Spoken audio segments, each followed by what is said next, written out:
Okay, so that's Reynolds transport theorem. And we're going to use that when we now talk about conservation of momentum, right?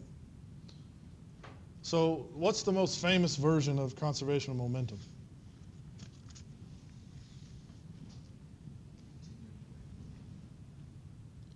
So that is well, that may be the most famous if you're a fluid mechanician, right? But I would say the most famous is, I mean, even lay people, not engineers, would know is Newton's second law, right? F equals ma. Right? So basically what we're going to write or derive is just the graduate school version of F equals ma, or it's a continuum mechanics version of F equals ma. Okay. So again, just for reference, we have a body, some little differential mass element in the body, and the body can be moving, and there's some surface attractions applied to the body, and I guess potentially a body force as well, right, like gravity. Right. So what's the momentum of this little differential mass element?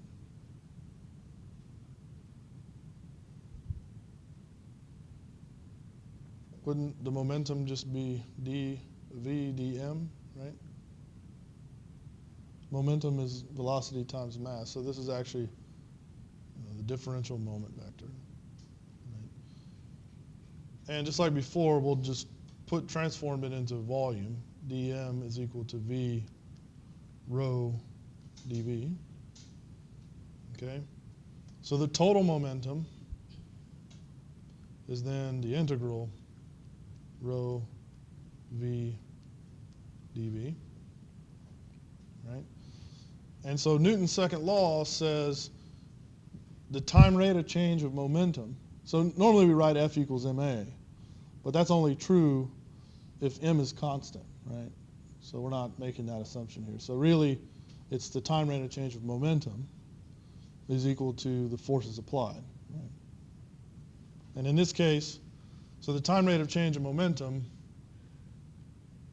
is d dt p, right, or d dt rho v dv. And that's equal to the forces applied, right? Well, there's only two types of forces, right? There's the body forces, right? And the body forces on this guy would be the density. Well, it's B times dm, right? Which is the density times B dV, right?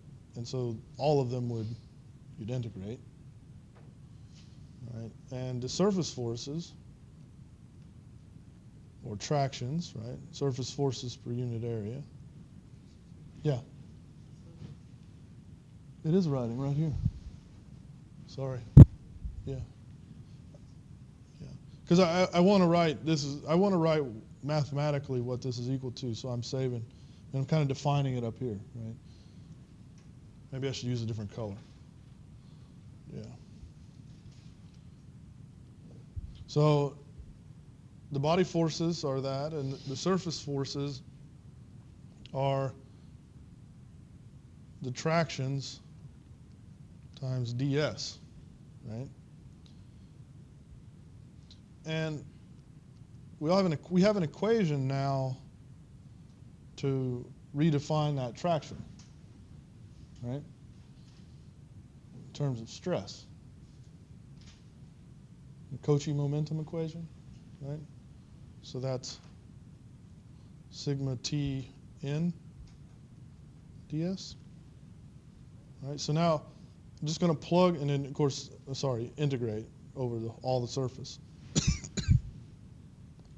All right, so the left-hand side is, in words, is the time rate of change of momentum, right, is equal to the forces applied. So the forces applied are the body forces plus the surface forces.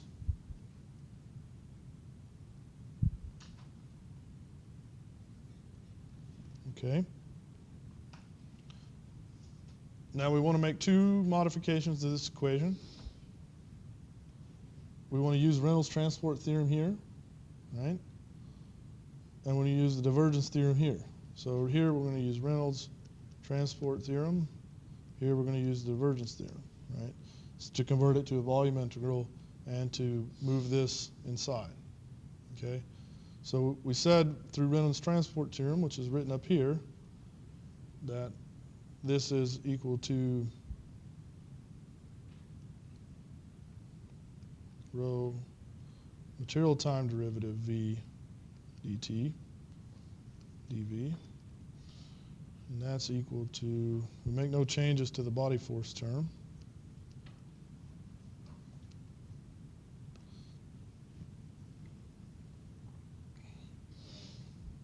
and then in the divergence theorem we'll have that the divergence of the transposed distress tensor is equal to dv, right? And so if we group the right-hand side, then we have rho b plus dv, right? And again, for arbitrary dv, the integrands have to be equal. And so we finally have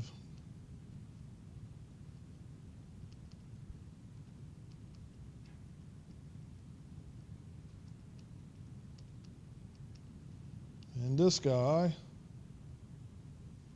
is conservation of momentum and also known as Cauchy momentum equation. Right? So our friend Cauchy again.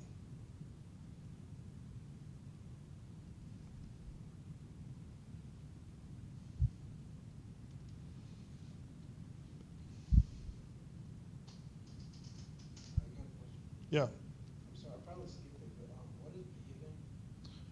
B is a body force, and the most obvious one is gravity, right? Okay. But it could also, like if you're dealing with electromagnetics, then there's other body forces. But in solid mechanics, it's typically gravity. Is it the force or is it the accelerating? When you have rho dv and that's mass times that you vector.